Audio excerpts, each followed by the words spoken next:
merci d'être venu ce matin à notre petite sauterie autour du thème de la mise en place de la base de données économiques et sociales. Alors, vous connaissez bien les tenants et aboutissants de ce sujet. Il y eut un accord sur l'emploi l'année dernière. Il y eut une loi du 14 juin 2013. Et sur le point précis dont nous parlons ici, il y a eu un décret du 27 décembre dernier. De quoi s'agissait-il? Les négociateurs de l'accord sur l'emploi et ensuite le législateur qui a pris le relais ont voulu définir des règles du jeu qui, premièrement, favorisent le dialogue social dans les entreprises sur les problématiques d'emploi en matière de restructuration, de mobilité, de compétitivité notamment.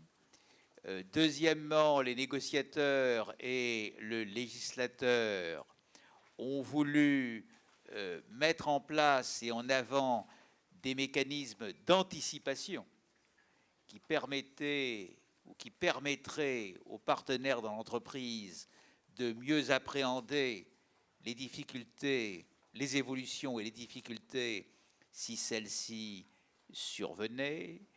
Et enfin, ils ont entendu, et nous en arrivons à notre base de données, à ce qu'il y ait la mise en place d'un outil commun qui permette d'avoir une appréciation plus directe, plus complète et plus signifiante sur l'évolution économique de l'entreprise et ses conséquences sur les salariés et notamment en matière d'emploi. Et le décret du 27 décembre a énuméré toute une série de sujets qui devraient figurer dans cette base de données. J'ajoute que le système de la base de données est complété par une obligation qui est en fait l'essentiel du sujet, qui est l'obligation de négocier sur les orientations stratégiques de l'entreprise chaque année. Et la base de données est l'instrument de référence qui permettra de mieux débattre de ces orientations stratégiques dans l'entreprise. Voilà quelles sont les données du sujet. Alors, à partir de ça, on peut considérer que pour une entreprise, la mise en place de cette base de données est soit une contrainte, il faut le faire parce que le législateur le dit, et une fois que nous nous sommes débarrassés au mieux de cette contrainte, nous continuons comme avant. Ça, c'est la première version, qui est peut-être dans l'esprit de certains. Pas de vous, naturellement, mais dans l'esprit de certains.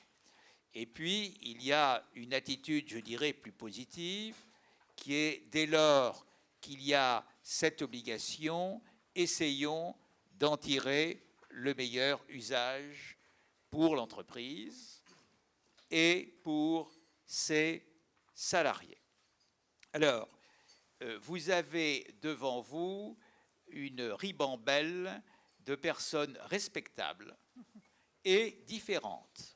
Ceci n'est pas incompatible, respectable et différente. En clair, il y a 3 maisons de nature différente qui ont allié leur expertise et, je ne crois pas trop dire, leur réputation pour proposer aux entreprises et d'ailleurs aux IRP un instrument et une méthode, les deux en même temps. L'instrument, c'est la base de données et la méthode, c'est parce que ce que nous allons essayer de vous proposer, c'est une sorte de base de données premium, et la méthode, c'est comment arriver à négocier sur cette base de données, comment la compléter, l'affiner aux besoins de l'entreprise, et puis dans un deuxième temps, chacun pour sa partie, comment aider et accompagner la négociation sur les orientations stratégiques. Alors, ces trois maisons qui se sont alliées pour vous proposer cette méthode et cet instrument, je les cite dans un désordre apparent, je dis bien apparent. Nous avons d'abord la maison, le cabinet, pardon, Ricol Lasteyrie, qui a la place que nous savons aujourd'hui en France sur l'évaluation financière des sociétés et le conseil corporate et bien d'autres sujets, représenté ici par mon maître, René Ricol. Bien. Nous avons ici également Pierre Ferracci, qui est le président du groupe Alpha, et nous savons tous le rôle que Secafi a comme conseil et comme expert auprès des institutions représentatives du personnel. Il nous a semblé tout à fait indispensable qu'il soit associé à ceci, chacun ensuite jouant son propre jeu, naturellement, dans le cadre du conseil dans les orientations stratégiques. Et le troisième, c'est notre moi-même, j'espère qu'il ne prendra pas ça trop mal, qui est Philippe Vivien, qui est à ma droite et qui est directeur général d'Alexio.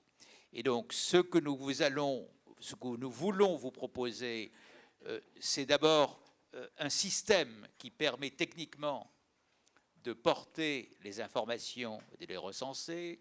C'est la manière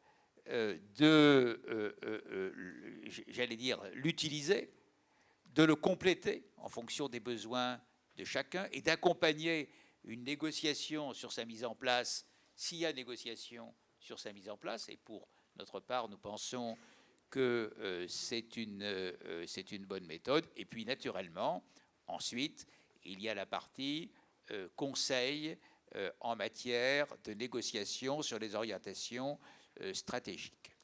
J'ai proposé à Pierre Ferracci d'échanger nos rôles, c'est-à-dire que nous conseillons les institutions représentatives du personnel et que lui conseille les directions de l'entreprise. Il a considéré que ce n'était pas une démarche extrêmement positive et qu'il valait mieux que chacun reste dans son domaine. Naturellement, je plaisante, il a raison. Et donc, il y a un moment où nous bifurquerons très légitimement et très normalement dans nos activités. Je vous propose, pour l'organisation de cette matinée et pour être concret, de commencer à donner la parole, s'il le veut bien, à Philippe Vivien, qui va vous présenter le schéma que justement nous vous présentons, de manière à ce que vous en ayez une appréhension concrète. Et ensuite, s'ils le veulent bien, René Ricol et Pierre Ferracci ajouteront leurs commentaires, et puis nous aurons un petit débat, et naturellement, nous répondrons à vos questions.